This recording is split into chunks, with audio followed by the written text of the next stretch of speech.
Hello, how's it going, guys? Taff with another Taff's Word coming in at the moment, and this is following our away trip to Accrington. It was a long old trip, as it always is, and our unbeaten run up there extends, but we were a goal up, and it was a bit of a gutter to concede so late, but everybody up there said before the game they'd have taken a point, although if you watched the live stream, a lot of people were thinking we were going to win, because we're used to winning there.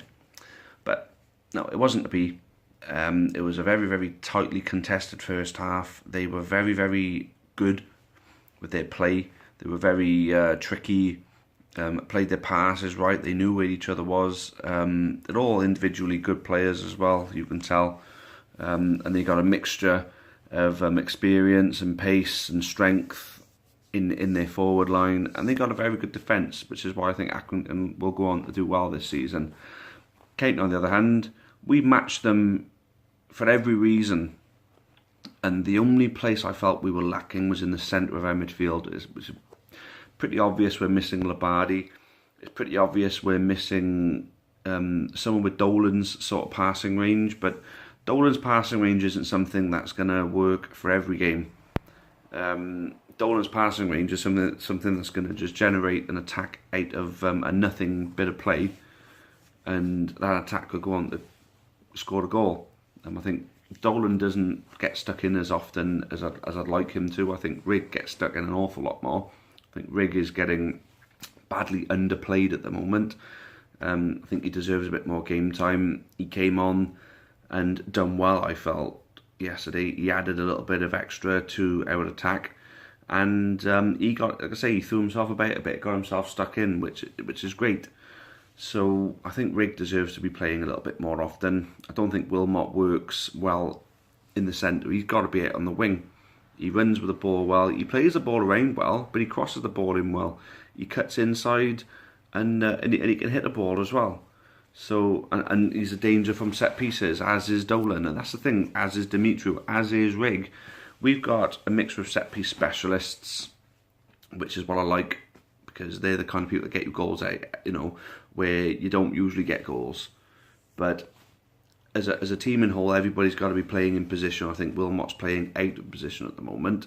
And as I said in the last time I spoke about the actual squad, I think we're one creative and engineered sort of central midfielder away from having what I would like to call a perfect squad. Well, not as much perfect. I mean, if you could upgrade on any one of our players at the moment, you take that, of course. But at the moment, we got a very good sort of squad dynamic. I mean, everybody's getting on well. They all respect the manager. They're all participating in the community side of things. They all look happy, which is really good to see, because how many times have we gone to watch the county in the last 2 seasons and seen the squad looking really down all the time? I mean, even in the warm-ups, you didn't really see any sort of enthusiasm from them, barely anything on the pitch, and sometimes they'd win the games, and basically 2 seasons in a row we should have gone down. Basically, the 2 seasons previous to that, our points total would have seen us go down. So I don't think it's something that we can coast on anymore. But we've taken such a giant leap, and I think I feel like the fans are turning a corner in a way, because a lot of people, usually you'll get it where people will turn around and say, the sort of thing like, for example, a proper yawning day. People would say that, Axe 8 County, that's 2 points thrown away. How did we lose that? Oh, why can't we hold on to a lead? You usually hear that sort of crap coming from people, especially the ones over Facebook who didn't go to the game. On this occasion, that's a good point. I think people are understanding what division we're in and what club we are. We're Newport County in League 2. We're not Man City in the Premier League, where if you don't win a game, there's something wrong. And I don't know where this mentality comes from, but I think people are starting to appreciate every point we get, because last season, the last 12 games, people appreciated every single point we got, because every point we got took us a step further towards saving ourselves. I don't think we really gave up, and obviously we stayed up, and it was great. But now in this season, I think people understand that we're cut from a very different cloth now. We've got a very different squad, a very different club, a very different managerial and coaching setup. It's different. The thing is, it couldn't have got any worse, really, could it? But we've taken that brilliant step. And anyone would have said top 10 at this point of the season would be a freaking miracle. And we're there, we're in 9th place. We're two places and 3 points away from the playoffs. We've got a very winnable game coming up on Tuesday night. And then we've got a local away tie to go and enjoy now on Saturday. And Swindon are a very hit and miss team. If they're on form, they'll probably turn us over. If they're not on form, then I'd fancy us to win that game. But it depends what Swindon team turn up.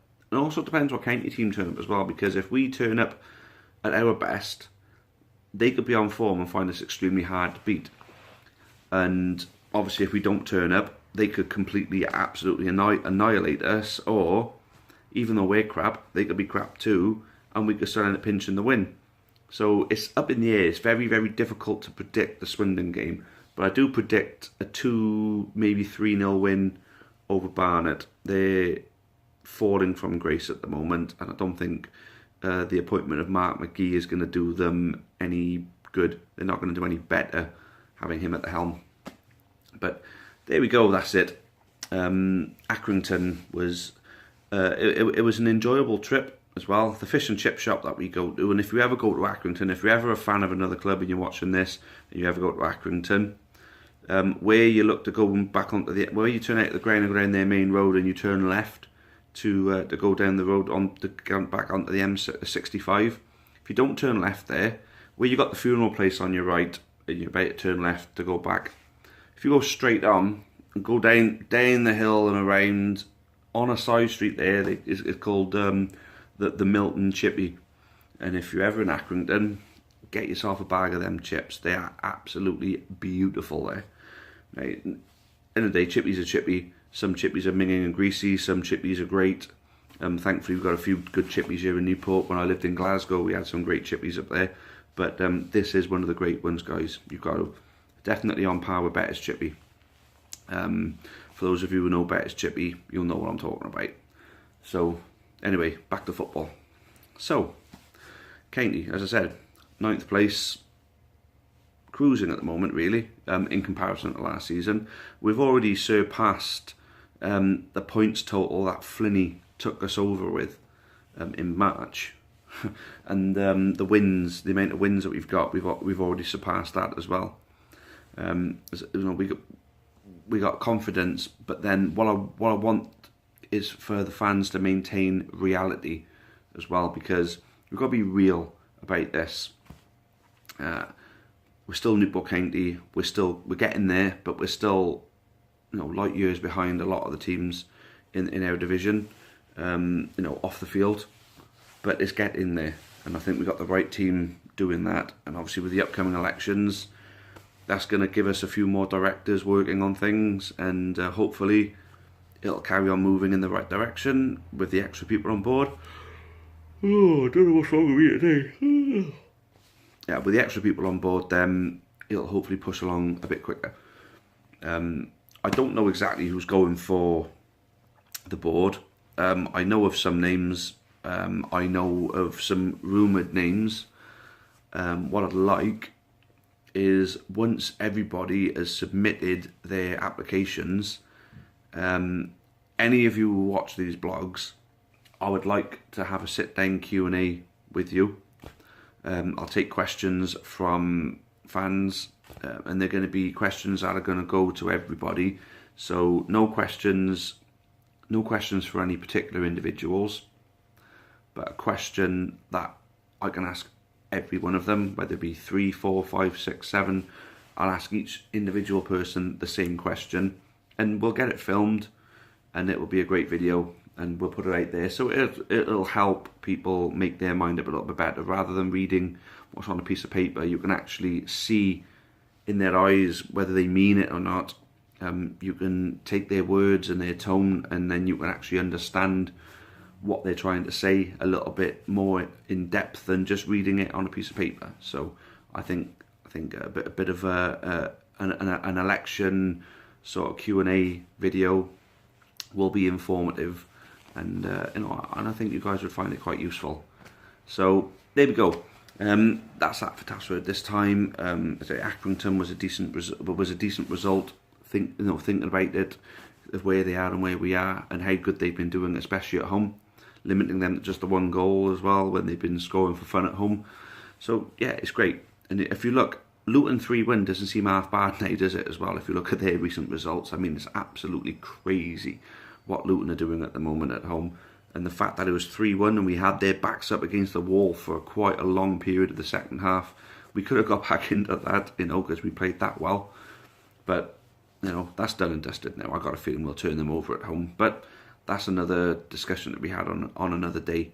But guys, thanks for the kind words. They keep coming in, and I did notice the thing on the message board. I don't know what the intent was on putting that thread up, but a couple of people who seem to think that my strings are being pulled, or I'm some sort of lackey for the board. Nobody pulls my strings. Everything I say is completely 100% up there, and people talk to me. Doesn't mean I gotta listen to them. If I agree with them, I'll agree with them. If I don't agree with them, I don't agree with them. But every word that comes out of my mouth comes from up there and nowhere else. There's no strings on me. Look, I'm moving my hands by myself. I got nobody above controlling me. I'm good. I mean, if I've got a big enough nose to be Pinocchio or whatever, I don't know. But I'm me. I give you me every time. I just give you me in an honest and open, sort of opinion in everything that I speak. So no, I don't get any influence at all from anybody else. So if anybody believes that, you don't know me very well. And until you get to know me, try not to hold such an opinion of me and my character. Right? Thank you very much. And for those of you who said good things about me and the stuff I do for the club, I do appreciate that. I would have said something on there, but I thought, no, I don't want to open myself up for any more bullshit, basically. But the people who understand the stuff I do for the club, just understand one thing about it though. The praise is nice, but I don't do it for me. I don't do it for anything else other than the fact that I absolutely adore this football club. And a lot of my passionate sort of opinionated words that I speak stem very much from that. So that's all you need to know about me. I absolutely adore Newport County and will do anything to see the club thrive. So that's me. Right then, I've gone on a bit now, haven't I? So thanks for watching again, guys, and we'll see you Tuesday night and then possibly Saturday afternoon. Thank you very much. Until next time, cheerio and up the county.